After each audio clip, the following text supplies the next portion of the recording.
The gentleman yields back. The distinguished lady from the Empire State, Ms. Clarke, is recognized. Thank you very much, Madam Chair, and I thank our ranking member, Chakowski, for holding this very important hearing today. I also want to thank all of our commissioners for being here to testify. And let me also thank our commissioners, led by Chair Hohen Sarek, for the important work that you all do to protect the American consumers' safety from defective and dangerous products. A modern, increasingly complex economy like ours can be a marvel of productivity, producing new technological advances and products that make the lives of everyday citizens easier, and that innovative spirit must be protected. At the same time, we must embrace the realities of the 21st century environment we live in, and the current budget proposed for CPSC certainly does not recognize that reality, as the proposed 6% cut would be disastrous for the Commission and consumers alike. Unfortunately, our increasingly digital lives can create openings for bad actors to operate with impunity, and the CPSC stands as our vanguard against that kind of behavior.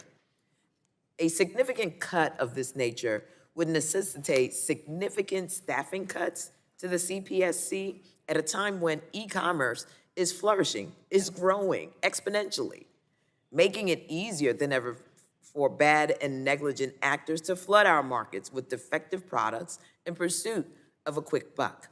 And this can have major consequences for millions of people. For example, in New York City, e-mobility solutions like e-bikes and scooters fuel a robust food delivery industry and are becoming increasingly popular alternatives to automobile traffic, something that should be viewed as a positive development in our efforts to reduce carbon emissions. Unfortunately, due to a flood of faulty lithium-ion batteries, New York City has seen a significant uptick in fire as a result of these batteries.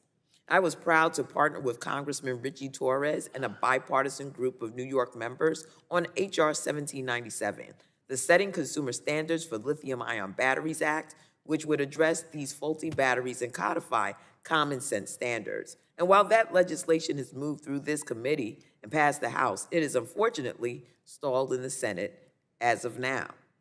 Chair Hohen Sarek, can you speak to how H.R. 1797 would help to combat this spate of fires in New York and other jurisdictions across the country? And could you also speak more broadly to the challenges posed by the rising utilization of e-commerce platforms and how the proposed budget cuts might exacerbate those challenges? And other commissioners are invited to chime in as well. Thank you for the question. The legislation that you put forward is extremely important. It would cut through the lengthy process that we often have to go through when we are regulating under our organic statute. As you pointed out, we have seen nearly 300 fires in the last 3 years associated with lithium-ion batteries, and while it hasn't had a dramatic impact on New York, it's hit 40 states. So it is not just a New York problem, it is one we're seeing across the country as well. And your legislation would be able to speed the process to getting safe laws because, as you said, a lot of the batteries that we're seeing are cheaply made knockoffs from overseas, coming in from countries like China. And when those are put with a bike that is a good bike, it can result in fires.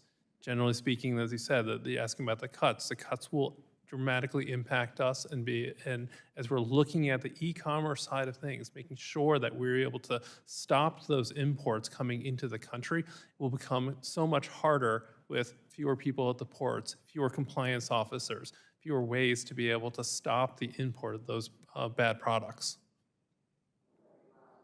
Just in closing, because I don't have much time left, I would love to get the rest of your comments, say that we have to take a real forward look at where we are in our civil society with respect to the way we consume goods and products.